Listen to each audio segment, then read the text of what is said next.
it's not that I have a question. It's more like I'd like some interaction with you. I mean, I've been watching talks like that and reading this stuff, and there is all the knowledge and mental understanding, but Yeah. I need this shift in consciousness, and I thought this direct interaction could Do something. help. I could get out my machine gun and blast away any Yeah. self left. This is the thing is that this is another idea, and that's okay because that created this interaction. Like, it's nothing wrong with that, but there's an idea that there's you that needs to get to something, and then there's a belief in that, but it's not conscious, that belief in that. So it just feels real, like that it feels in this moment that there is a you that is suffering in time, or there is a you that is identified in time, and there needs to be a no you in the future moments. And this is the difficulty of non-duality, because none of that's true.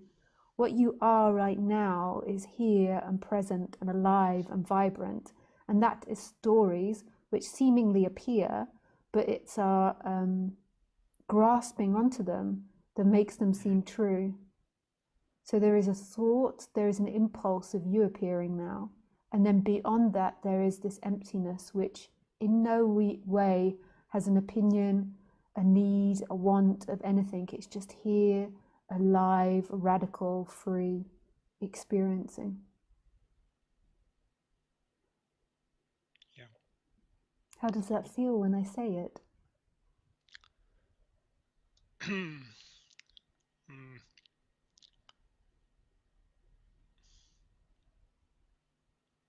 There's some kind of blankness in the mind, kind of.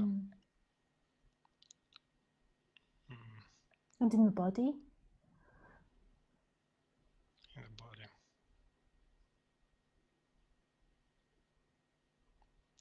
When you began to talk, yeah, there was some, I don't know how to describe it, but certainly there was something.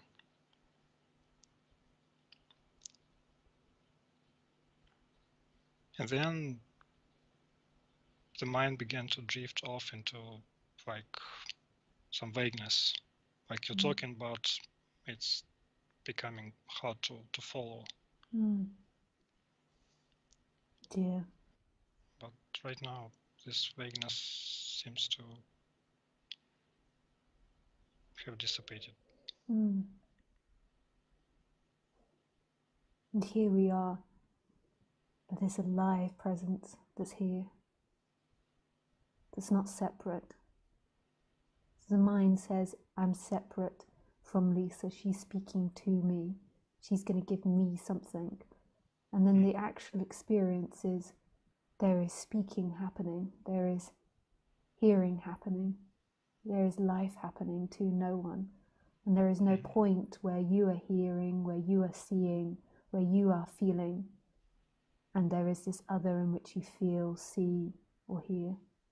There is simply this, what is, this happening.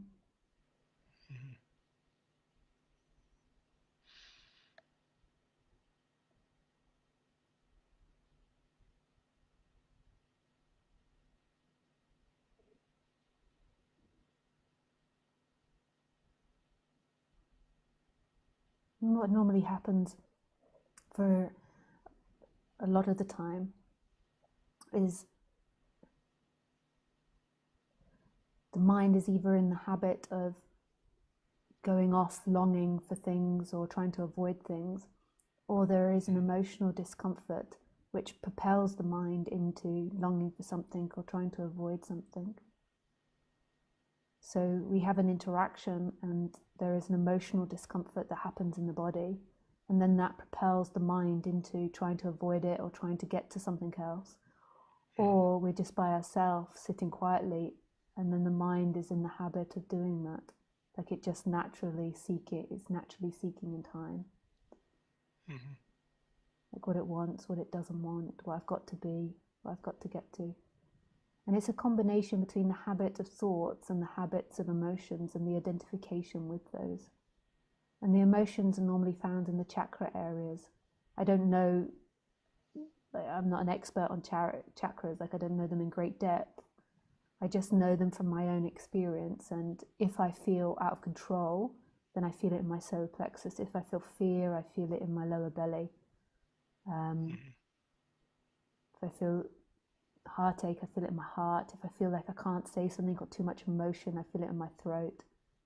And then my head could be like blurry thinking or too much heady stuff. And then the top of the head is the disconnection from something bigger. And when they get triggered into the negative, so out of the positive. So when they're in the positive, the seeking stops because everything feels great. So when you're feeling happiness, when you're feeling connected, when you're feeling the joy of others, then the seeking stops and you don't want this moment to move. But a lot of the time when they get triggered into the negative, it's unbearable for someone to feel. Or it's not unbearable, it's that the person doesn't want to be that. So say if you're with your partner and you feel out of control with your partner, or you feel a lack of trust with your partner, then what happens in your mind is that is unbearable for your story of yourself. So you don't want to be someone that is feeling out of control or feeling like they don't trust, because you don't want that to be the image of who you are. And this might have happened at a very young age. So you then begin to seek to be something else. So you put on an act and try to pretend that you're not afraid, that you do trust. And then this seeking begins, this disalignment with yourself begins, and you begin to go into cut-offness and into this mental seeking. So then what might happen is you then might begin to, ironically enough, imagine having a different partner. And you might not notice that as seeking, but it is actually seeking. So you're imagining having a different partner. If my partner wasn't like this, if my partner was better, if my partner was more this or more that. But actually what happens if you go back to the moment is there is these feelings being ignited in the body of lack of trust or a sense of out of controlness. And those are just very basic human feelings, and there's nothing inherently wrong with them. It's just that we're ashamed of them, or we feel like we can't be them, or we feel unsafe in being them. So we make up this imaginary self, and then we go into a lie of being someone that is strong, that is confident. And then you could over-erect yourself in certain situations. You could go in situations and be over-trusting or overpowering or over-controlling in order to not be what you are in that moment, to not be vulnerable to what's happening. So that's how the sense of self happens. And what happens for a lot of us in waking up is coming back more and more to this authentic, childlike way of being and letting go of all these ideas of who you have to be. I suppose that's what the ego is called, or what a lot of people call the ego, of this idea of yourself. And it doesn't mean getting rid of these natural human basic feelings. It's not running away from it anymore in imagination, that if you get a better job, if you were stronger, if you changed partners, if you had a bigger house, if you had more money, if you lived in a different society, it's that running away from all these mental ideas that create this mental seeking, and just coming back to the vulnerability of what you have now, which might be fear. And if you can really meet that fear, then you also are aligning with beingness as well. So you can have this expansiveness, this wholeness, this freedom, and then you can have a human that feels afraid. Or you can have a human that feels out of control. Or you can have a human that feels shame. But if you go into the story of trying to be something else than what you are, then you go into seeking land and you're lost in time. Mm-hmm. But it's very organic and it's very natural for these bodies to feel these like basic feelings. If you see what I mean, that this is part of being a mammal, to have these feelings, and they're meant to be there for a reason. Does that make sense to you? Yeah. It seems that this pretending and trying to be somebody or something other than I am, it's not, can't say this is strong in me. I mean, I'm getting more and more natural and have no problem with how this human thing expresses itself, and can say there is seeking also. Certainly there's no seeking for like material things and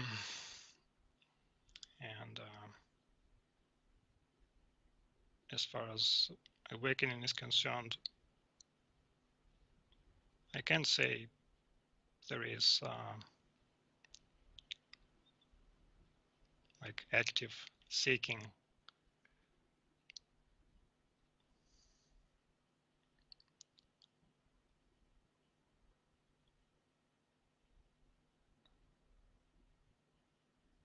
There is understanding that this is what is this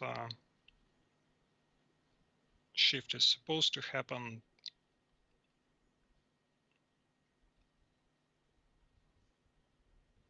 sooner or later.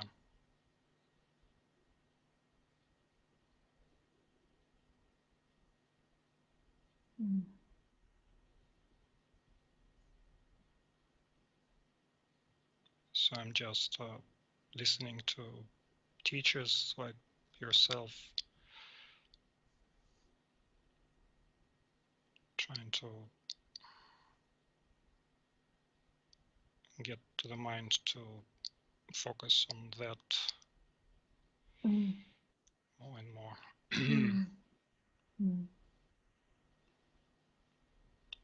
And redirect it, you could say, as they say in Advaita, to the source.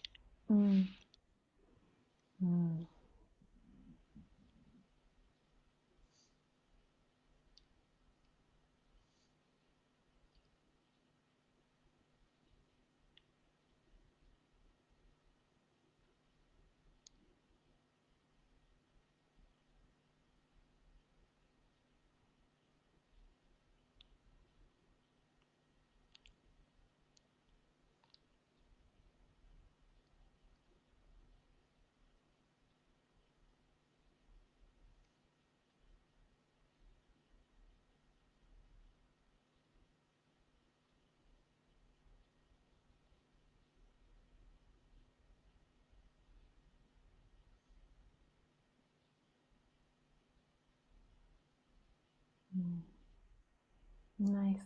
Oh, it was a pleasure speaking with you. Thank you. Yeah, I wish you all the best with everything. Thank you. Lots of love. Bye.